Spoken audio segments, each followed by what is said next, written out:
This is GM Daniel Naroditsky, and I am back with more GM Reacts. In this video, we're going to take a look at chess advice from all across the internet, and I'm going to share my thoughts on whether it's good or bad. Let's jump in. If you found yourself talking to your mouse, it's time to quit. Oh, come on, mouse. Come on, wake up, you stupid mouse. Wake up. Yeah, I've definitely never done that. In this case, you can see that Nakamura was obviously upset about perhaps some blunder he made. Sadly, I think I've seen this clip enough times to remember that this comes from a video where he was doing, I want to say Puzzle Rush, and he mouse-lipped while trying to set some sort of a record. You know, you can find clips of certain other GMs and streamers performing gymnastics with their mouse, but we're going to leave this out of this video. And it does happen. Occasionally, you realize that you're blundering more often than usual, or you lose in time more frequently, and because you just forgot about the clock. Overall, it's natural for us to have a downtrend, and if you notice that, it's better to take a break or to even continue with playing chess for today and to recharge without waiting for your rating to drop to the very rock bottom. Yeah, that's a good one. I get this a lot on my stream. People coming in and saying, I dropped 200 points today. I'm at rock bottom. Should I quit? And obviously people who are asking this question, I don't think are actually looking to quit. If you're not enjoying your chess experience, then you should take your talents elsewhere, obviously. But if you look at the rating graph, let's take the Chess.com Blitz rating graph of any top Blitz player, maybe with the exception of Hikaru, right? That is the one outlier because he's freaking Hikaru, and you shouldn't say, well, Hikaru stays at 3250. I dropped 200 points. What am I doing wrong? Well, none of us are Hikaru. In my case, fluctuations are very common. Sometimes I'm 3000, sometimes I'm 3200. In the case of other GMs, there's even bigger fluctuations. 300-400 points is not uncommon for that delta to be that large, because it all depends on your frame of mind, how much sleep you got that day, what your mood is. Do you have issues at work, or is it a Friday and you have nothing troubling coming the next day? So it's all very contingent on how your mind is functioning that particular day, and you shouldn't put too much stock into your performance on any given day. You also shouldn't fall into this trap of getting on tilt and then kind of wondering, well, why am I losing rating? Well, generally, you're losing rating or lots of rating if you're on tilt. And yes, the best thing is to stop, pause for the day, and then resume the next day. That's not always possible. We're all human. So I'm not going to pretend that I am able to do that, but definitely something to aspire to if you want to maximize your experience and your chances for success. It's a pretty normal equal middle game position. White played here knight to e4, and you may think for a second of how would you play here if you were black. I'm pretty sure that after white goes knight e4, many players would just, let's say, trade the knights, because why not? Yeah, trade the pieces because why not I have been very guilty of that logic as well. For a lot of GMs, you see that their default is not necessarily to trade and release the tension, but actually to embrace the tension in the position and to see if they can maximize their profit from a trade.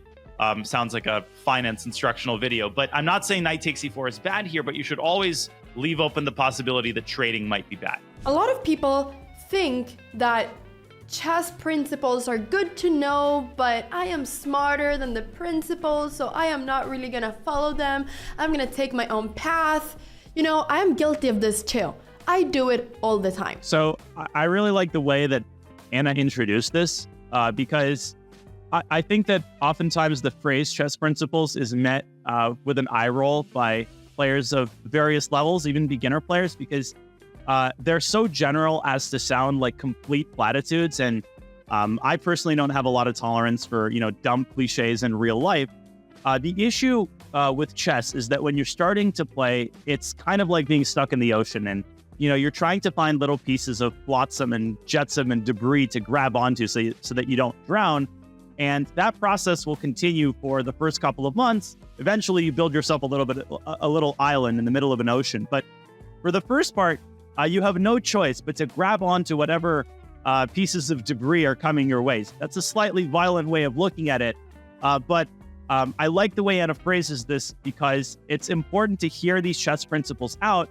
Now, I'm going to talk a little bit about how you should approach them and how you shouldn't approach them. You should definitely not approach them as some sort of, guiding light that you should follow 100% of the time.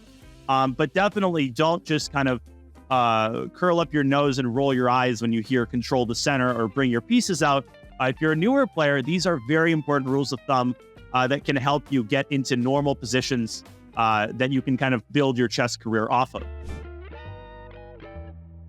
So this particular piece of advice is actually kind of a meme, and I think it originates with Grandmaster Ben Feingold. Never play f6. Never play f6. Never. And it's been uttered so many times by so many people and in so many contexts that it's kind of turned into a meme. And so a lot of people, when they hear never play f3 or never play f6, they don't know if it's an actual piece of advice that they should follow, or is this purely some sort of memeable phrase. And I actually think it's largely the former. It is a legitimate piece of advice, and it's actually a very good one.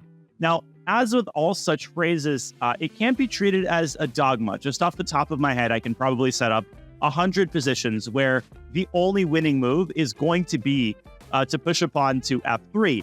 And this advice applies exclusively to middle game positions where there are a lot of pieces on the board. In endgames, never play f3, never play f6 is essentially useless. So what is Ben's advice originally aimed at? The way I understand it, it's originally aimed at a set of positions, usually in the early to late middle game, in which you're castled to the king side if you're white or you're black.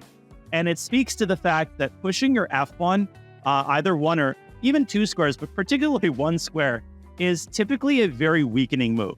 So when you're castled to g1 or g8, playing the move f3, not only does it weaken the a7 g1 diagonal and exposes you to a wide range of different tactics, but it weakens in sort of a long and very annoying way the squares around the king side. So it opens you up to a whole host of different tactical possibilities.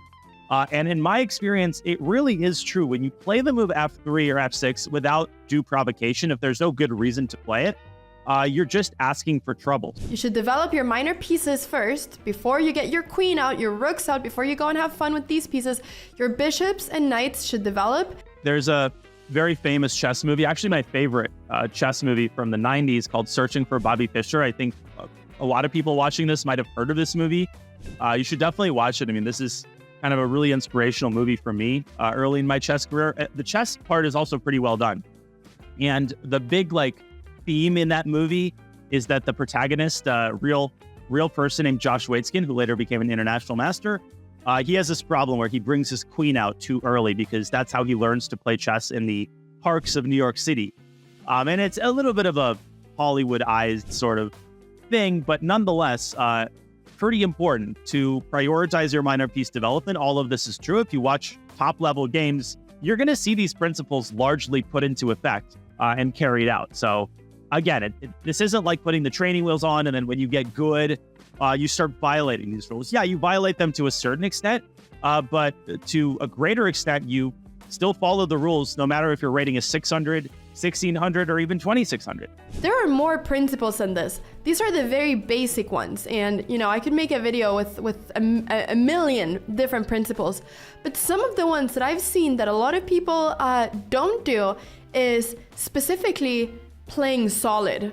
Okay, I'm curious about what Anna's about to say, because playing solid, that's not a kind of an approach that I've heard of yet. When Anna mentions other chess principles or more advanced chess principles, you might be wondering, and maybe she'll address this, maybe not, but what could she be referring to? For instance, there's a common, slightly more advanced principle that says don't move a piece more than once in the opening unless there's a clear reason to do so. For instance, unless it's recapturing a piece. Or don't double your pawns without provocation. What else could there be? Yeah, don't weaken the side of the board that you're castled on, so don't really push pawns in front of your king. Those would be slightly more advanced principles, and I like that Anna separates between those and the very basic ones. So generally, I'm a big fan of Eric Rosen in general. I recommend him heartily for his content, which is both really fun and really educational. I think he has a great presentation style, and he's actually opened my eyes to quite a few gambits and variations that I was not aware of. Treat Every Blunder as a gambit is, I think, good at building the kind of mentality that I would approve of. because if, let's say your opponent hangs a piece, and already I'm saying hangs a piece, that's not the right way to put it. A piece leaves a piece hanging, and you're trying to figure out, is there some hidden nefarious design behind this move, or is it just a straight up blunder? It's very important not to go too extreme into either side. You should not just assume that it isn't a blunder because your opponent is rated X and you're rated Y. And I kind of was impacted by this as a lower rated player. When I faced someone higher rated, I would just kind of assume that they saw everything, and that if they made a move I thought was a mistake or a blunder, that there was absolutely no way that I could be seeing more than them. And that went out the window with experience, because I realized everyone's human, everyone makes blunders. Even GMs leave pieces hanging. It's not common in longer form OTB chess, but in Blitz and Bullet, you'll see it happen all the time. And when I do it on stream, people are often so surprised, like, oh my God, he hung a rook. Oh no, my rook. But it's actually quite common. I mean, there's nothing about me or any other GM that inherently keeps us away from blundering pieces. So I really like this piece of advice. I think it tells you to treat your opponent's moves with respect. So don't just automatically laugh at your opponent and assume that a hanging piece can be captured. You should double check that there is no hidden intention behind it. At the same time, you shouldn't give your opponent too much respect.